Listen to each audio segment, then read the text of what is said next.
If there's one thing we could all use once in a while, it's a good laugh. Portland has a vibrant comedy scene filled with performers embracing different styles and deliveries. But who are the funniest comedians in Portland? That's the question this week's issue of Willamette Week seeks to answer.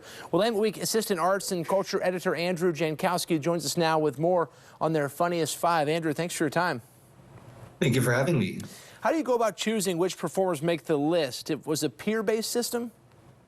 Absolutely. We sent out a list or an email to our previous voters as well as new voters this year. Those are stand-up comedians as well as improv comedians. They're also show producers as well as event personnel and writers. And they all get together and decide who to vote on. And more than 100 of them decided to come back this year and tell us who. So including a lot of really new voices. So this is a really up-to-date perspective on who people are picking. It's not a surprise that they picked such a well-rounded show, but it was really fun to see them pick. Andrew, tell us a little bit about the comedians who made the top five.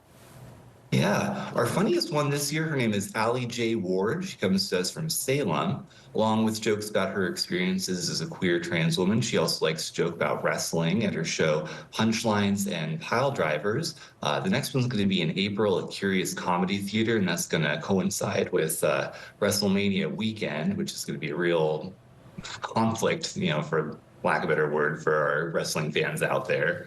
Rochelle Cochran comes to us from Elmira, Oregon. Along with her observational humor, she likes to joke about her queer experiences, including avoiding conversion therapy.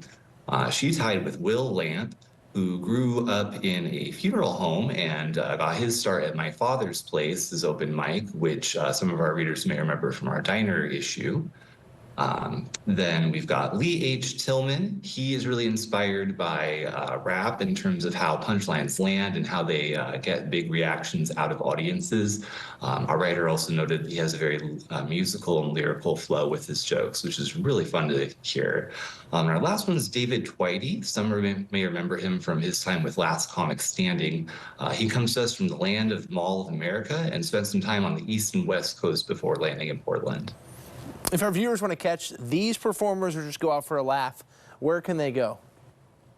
If they can't make it to our Funniest Five showcase on Friday, February 7th at Revolution Hall, we put together a week's worth of recommendations of open mics all around different parts of town, one for each day of the week, so they would be able to maybe see them, maybe see some other fun talent, or if they have a bit of the itch of the performer bug, maybe they'll get up and try it.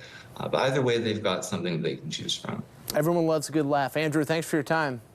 Thank you for having me. Thank you. You can read the entire article in the latest edition of Willamette Week on newsstands now or online at wweek.com.